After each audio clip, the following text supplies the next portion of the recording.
Hola a todos, en este video tutorial vamos a enseñar las partes básicas para crear un cuestionario con una configuración básica inicial. Entonces, para crear cuestionarios, un cuestionario es una actividad de Moodle. Lo que tenemos que hacer, como siempre, es activar edición.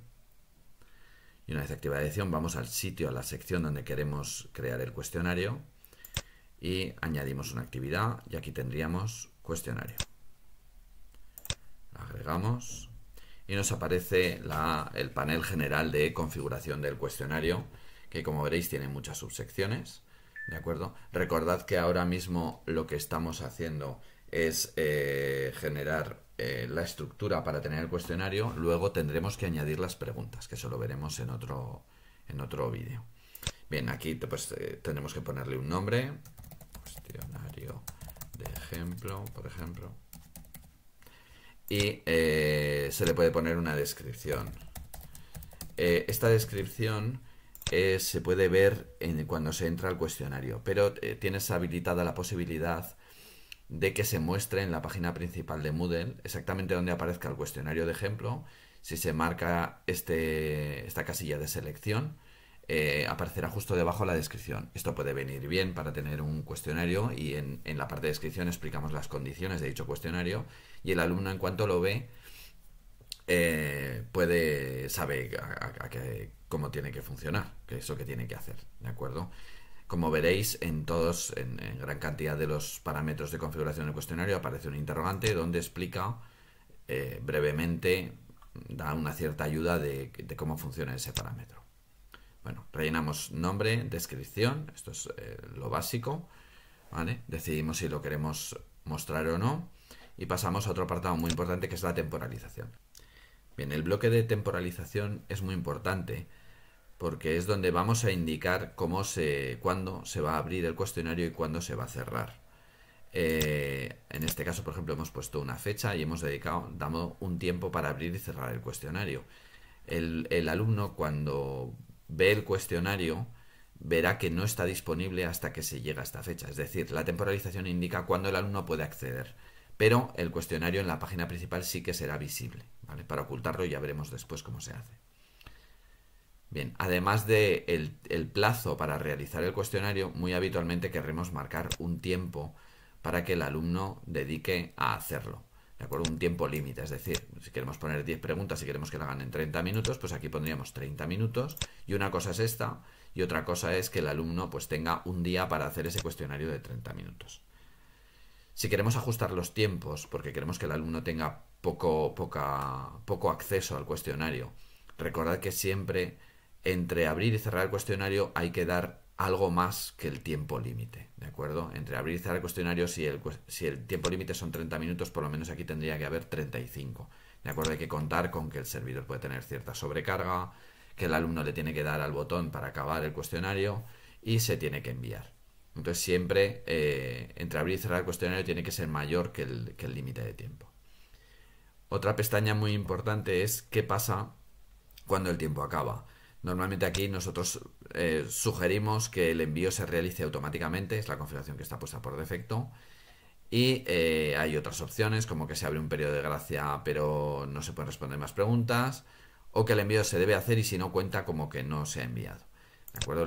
Quizá la configuración más habitual es que cuando se acaba el tiempo, aunque el alumno no le haya dado a enviar todo y terminar, pues el cuestionario se envía como si hubiera acabado. ¿De acuerdo? En el caso de que se seleccione lo del periodo de gracia, que es un periodo de gracia para que le den al botón de enviar, pues aquí habilitaríamos cuánto tiempo tiene en el periodo de gracia. Bien, el bloque de calificación no es muy importante, es un bloque en el cual indicamos si este cuestionario, cuando tenga una nota, a qué categoría del libro de calificaciones iría esa nota. Una calificación para probar, esto simplemente es para tener una nota mínima por si luego tenemos actividades que queremos que se abran cuando haya hecho el cuestionario y la hayan superado por esa nota, es decir, que la hayan aprobado el cuestionario, es decir, para hacer actividades condicionales. Y la parte de intentos sí que es muy importante. En la parte de intentos hay que tener mucho cuidado porque por defecto aparece como sin límite y eso significa que el alumno puede hacer un cuestionario y cuando lo acabe, como hay intentos permitidos, volverlo a hacer y volverlo a hacer sin límite de veces. Aquí tenemos que poner, habitualmente, lo más común es poner que haya un intento. ¿De acuerdo? Si queremos más intentos, por el motivo que sea, pues los seleccionaríamos. Y luego en métodos de calificación elegiríamos qué calificación sería, si del primer intento, el último, un promedio, etcétera. Como digo, una configuración básica sería poner un intento para que el alumno en este periodo de tiempo haga el cuestionario que dura 30 minutos, si acaso se le pasa el tiempo, se envíe automáticamente, ¿de acuerdo? Y que tenga un solo intento. Eso sería una configuración básica. Seguimos avanzando. En la parte de esquema se indica cómo va a estar organizado las distintas preguntas en el cuestionario. Entonces se puede estructurar que haya una página por cada pregunta del cuestionario o que pueda haber una página cada un número de preguntas. Lo recomendable, un poco por evitar sobrecargas en el servidor, es que haya una cantidad de preguntas en cada página. ¿De acuerdo? Por ejemplo, 5. De tal forma que si tienes un cuestionario de 20 preguntas, el usuario, el alumno, solo tenga que recorrer 4 páginas para completar el cuestionario. Y luego tenemos el método de navegación, que lo que indica es si se permite volver atrás, ¿de acuerdo? Tenemos una página, resolvemos unas preguntas, pasamos a la siguiente. Pues si lo configuramos como secuencial, no se permite volver atrás a revisar las preguntas anteriores. Si se configura como libre, sí.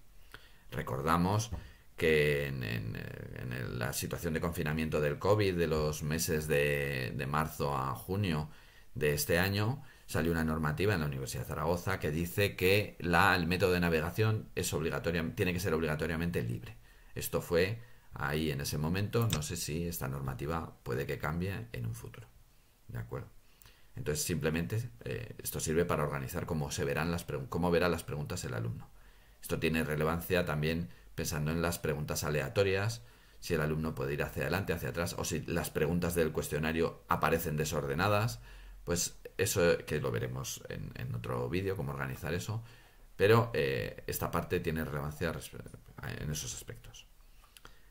Vamos con el comportamiento de las preguntas. En el comportamiento de las preguntas aparecen dos aspectos. Uno que es si las respuestas de las preguntas están ordenadas al azar. Esto, si recordamos los vídeos de las preguntas, aparecía una configuración en cada pregunta para esto. ¿De acuerdo? Entonces, aquí digamos que confirmamos esa configuración que teníamos en las preguntas. Es decir, aquí decimos si las preguntas que le has puesto que las respuestas están al azar, pues sí que están al azar. ¿De acuerdo? A nivel de cuestionario. Entonces, aquí se configuraría eso. Habitualmente, pues se procura que las respuestas se pongan al azar por un poco, pues dificultar cualquier tipo de fraude. Y luego en el comportamiento de las preguntas se habla de cómo se da la nota al alumno. Entonces, aquí hay varias opciones. La retroalimentación diferida es la forma más común. La retroalimentación diferida es el alumno hace el ejercicio, hace todo el cuestionario, lo acaba y cuando acaba tiene la nota. Ya en ese momento o más adelante, pero tiene la nota cuando ya ha acabado y ha acabado todos sus intentos. Como veis, aparte de la retroalimentación diferida, hay otros métodos, interactiva para varios intentos, porque quieres que el alumno, si se equivoca, pueda rehacer el intento. Quizá con penalización o sin penalización, modo adaptativo, también es con esa idea de ir ajustando las calificaciones. Y luego está el modo con CBM. CBM es la puntuación basada en certeza, es decir, que los alumnos tienen que decir, no solo responder a la pregunta, dar una respuesta a la pregunta, sino indicar cómo de seguros están de que esa respuesta es correcta. ¿De acuerdo? Entonces, digamos, para este curso y para arrancar, nos centraremos en hacer la retroalimentación diferida, que es la más habitual y la más normal, y las demás, pues tenéis información en la página web de Moodle Docs. Ahí tenéis bastante información y os puede ayudar para explorar estas opciones. Si tenemos varios intentos, pues se habilitan las opciones de rehacer cada intento, etcétera. Este tipo de configuración. Que bueno, ya lo exploraréis por vuestra cuenta. Y tenemos también las opciones de revisión. En las opciones de revisión, aquí indicamos cuando el alumno tiene la retroalimentación. Cuando hablamos de la retroalimentación, nos referimos a la nota, los puntos y cualquier otro comentario que hayamos puesto en las preguntas o en el propio cuestionario de esto lo has hecho mal, la respuesta tenía que ver con esto, etcétera. Los distintos paneles donde podíamos dar retroalimentación que lo hemos visto en los vídeos de preguntas y y bueno, esos. Entonces, aquí básicamente hay 4 columnas, una que es retroalimentación durante el intento. Como hemos puesto retroalimentación diferida, esto no nos deja ponerlo, está todo desactivado, es decir, durante el intento el alumno no va a tener información. Y luego, inmediatamente después de cada intento, es nada más cerrar el cuestionario, se da la calificación y la retroalimentación al alumno, ¿de acuerdo? Luego, lo de más tarde, pues es un rato más tarde, unos minutos más tarde, una hora más tarde. Esto está hecho básicamente para evitar un poco sobrecargas en el servidor, ¿de acuerdo? O si hubiera que hacer alguna pequeña corrección, pero no se sabe exactamente cuánto tiempo después. Y la tercera columna es cuando el cuestionario se haya cerrado en la parte de temporalización, es decir, cuando ya nadie puede entrar a hacer el cuestionario. ¿Qué se puede dar como retroalimentación? Pues el intento que ha elegido el alumno, si ha sido correcto, los puntos y las distintas retroalimentaciones de cada pregunta, específicas, etcétera, y la respuesta correcta. Todo esto se puede dar. La sugerencia un poco para esta parte, o nuestra sugerencia, es que lo tengáis todo desactivado, porque si tenéis algún problema en el cuestionario, por ejemplo, una pregunta que habéis puesto, sobre todo si estáis empezando, una pregunta que habéis puesto y habéis cometido un error, si aún no habéis dado las notas, es más fácil corregirlo y dar un resultado ya con las notas corregidas.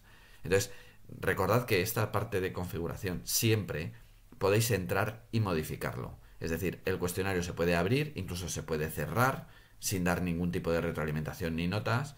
Y cuando a ti te interese como profesor, entras aquí y le das después de cerrar el cuestionario y marcas aquí las opciones que te interesen para que los alumnos vean las notas finalmente de ese cuestionario. En cualquier momento podemos venir a tocar aquí. Entonces, esto es, digamos, la recomendación. Por supuesto, cada uno, si utilizáis distintos intentos, pues ya habría que jugar con las distintas opciones que tenemos aquí. Hay más opciones que veremos en otro vídeo para que se haga un poquito menos pesado esta parte, que tiene muchos parámetros de configuración. Pero bueno, con esto ya habríamos configurado el cuestionario, lo guardamos y nos aparece aquí el cuestionario de ejemplo. Podemos desactivar edición, cuestionario de ejemplo, y si ahora entramos, pues claro, como no se han agregado preguntas, habría que editarlo y añadir preguntas. Pero ya nos está dando información de que hay un intento, de que no estará disponible hasta tal día, se cerrará tal día y el límite de tiempo son 30 minutos. Entonces, bueno, con esto acabamos este primer vídeo sobre creación y configuración de cuestionarios y continuaremos. Gracias a todos.